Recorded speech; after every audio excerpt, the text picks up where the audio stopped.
Greetings all, and welcome to another session here of Tuzi Talks. Today we're going to be continuing our discussion of mastering ESL and bilingual methods. In particular, today we're going to be looking at integrated content-based instruction. Now, content-based instruction is something that's come around since maybe the 1960s and 70s. We'll look a little bit today at some of the historical aspects of it. We'll look at some of the benefits to content-based instruction, and finally we'll talk about the planning and the actual instruction and assessment procedures involved in CBI.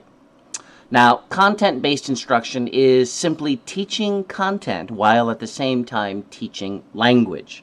In years past, you taught language as a separate entity, and it was in a separate class, and it was just language. What's going on here in content-based instruction is that you're teaching content, you're teaching history or science or math, but you're also teaching language at the same time, so they're integrated.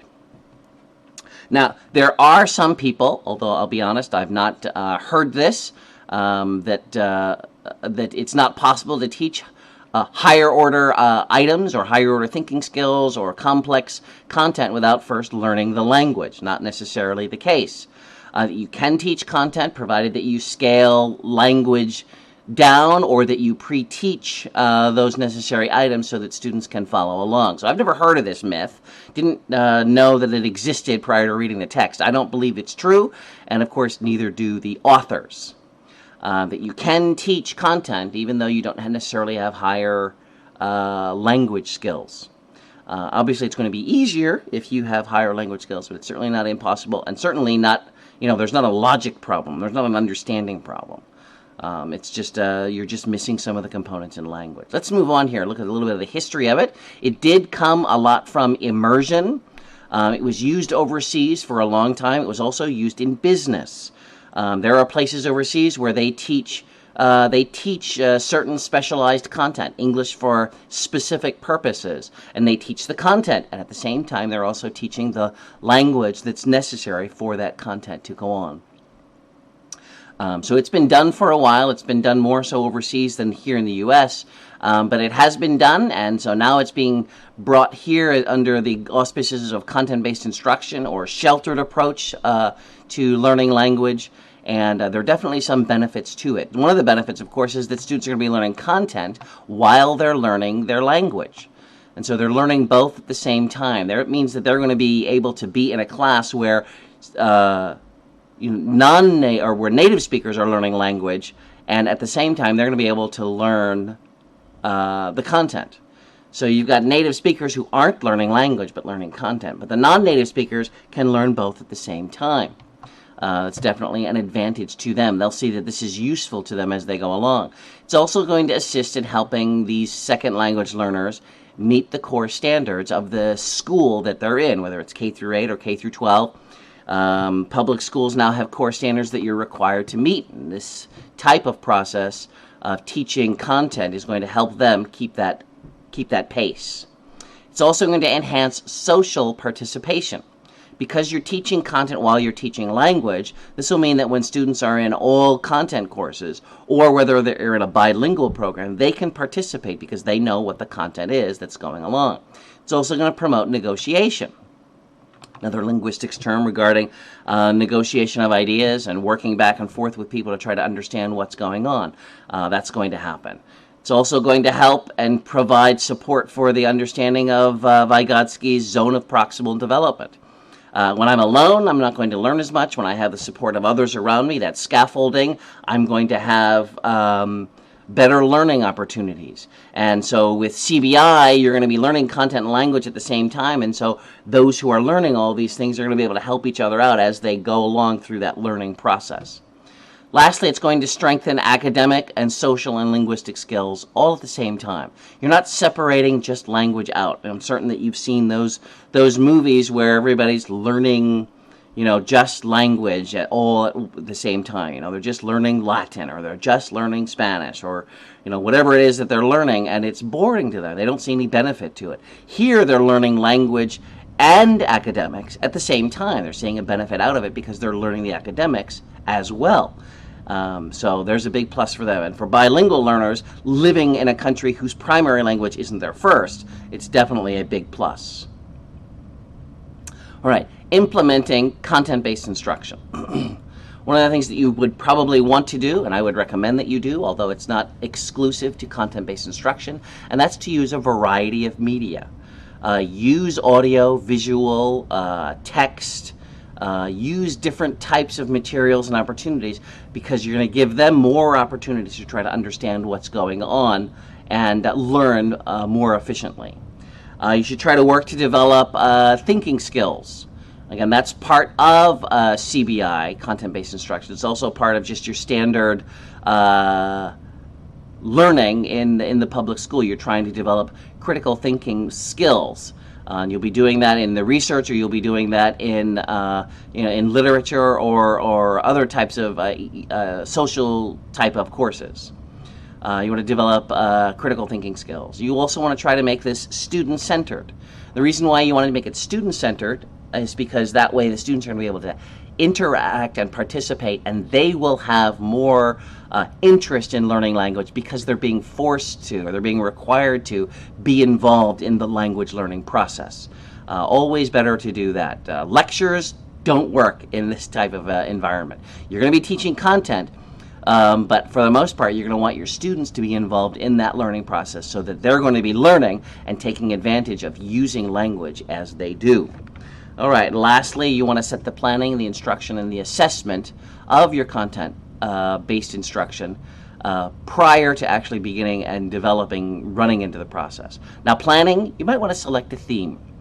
And you don't necessarily have to select a theme, but I really like the way Herrera and Murray did this. That you select a theme, be it spring or transportation or the life cycle. I don't care what the theme is, but whatever that theme is, then everything else fits into it, and it's going to be easier for them to understand because it's an understandable pattern. It's an understandable construction. Off of your theme, of course, then you pick topics.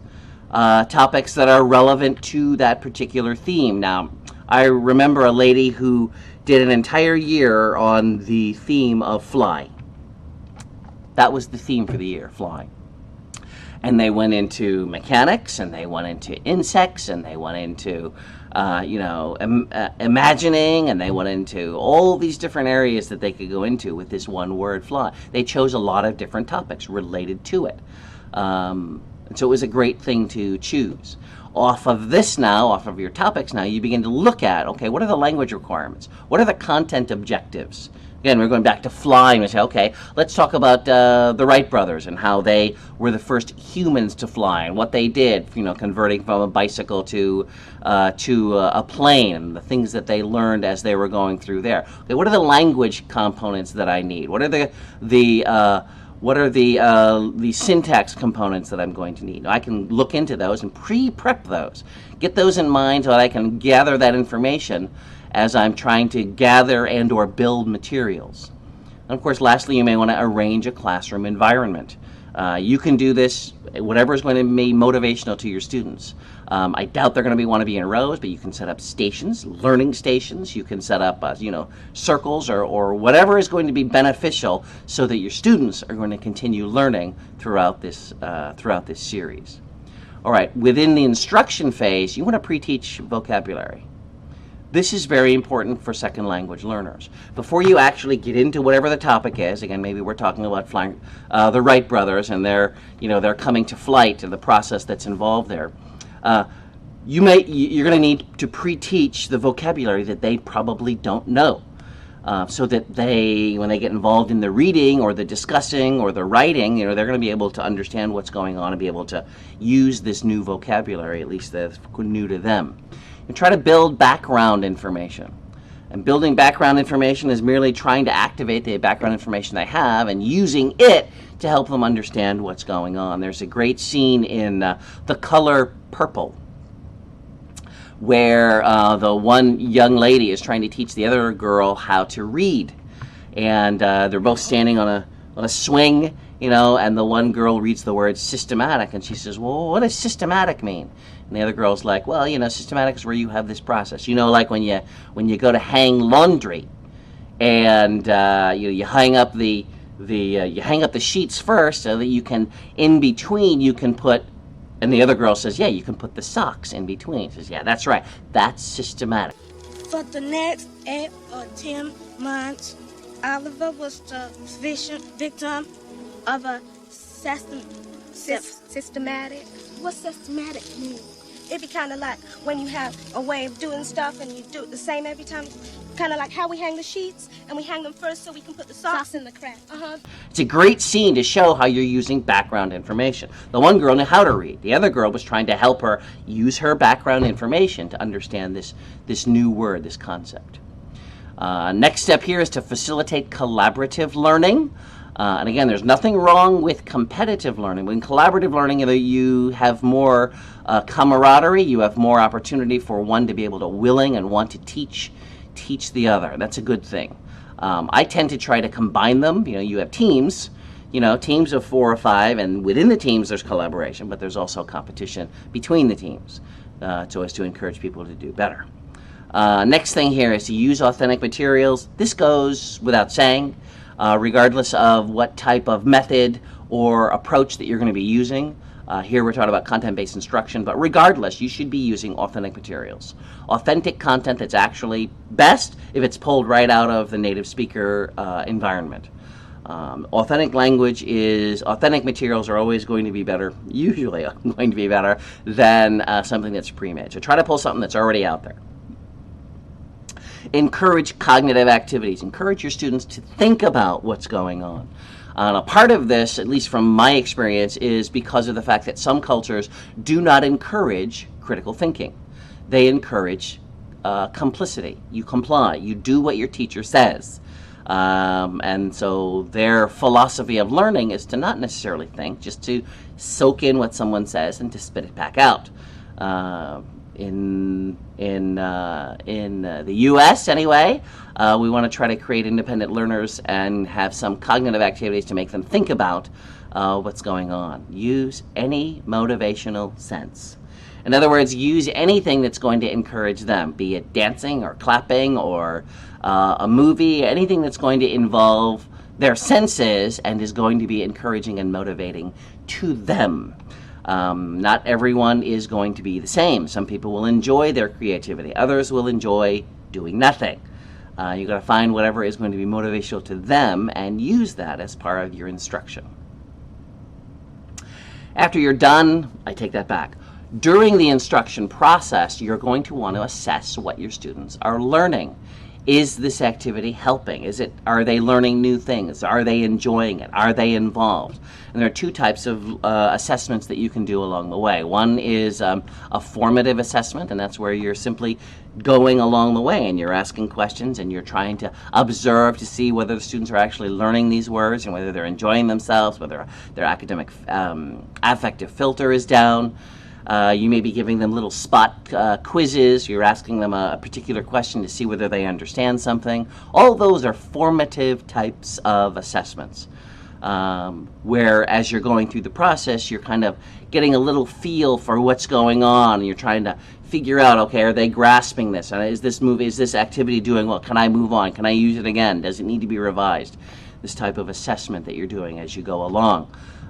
Final assessments, or what they call summative assessments, are ones that are at the end of a unit or a lesson or activity or a quarter, whatever it is, to see, okay, have they in fact learned the objectives that I wanted them to learn? This is more of an achievement type of a test, and it could be an assessment that's, just an observation. Again, you're watching what they do. It could be an oral test. It could be a written test. It could be that they've performed something.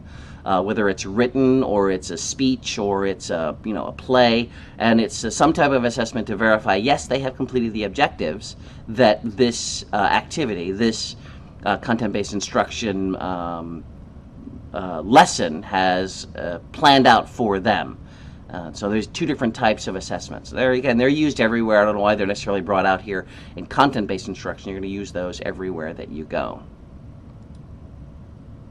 That's all I have here for this particular chapter regarding content-based instruction. Love content-based instruction. I use it all the time whenever I'm teaching ESL students. I want to find out what their major is, what areas that they need to know. I also want to try to find out their weaknesses, and then use that content. Again, it's going to keep them very interested, and at the same time, teach them the language skills and databases that they need in order to succeed. I do thank you for stopping by. If you have any questions, please drop me a message down below, or you can shoot me an email. I'm glad you stopped by, and I hope to see you again. Bye-bye now.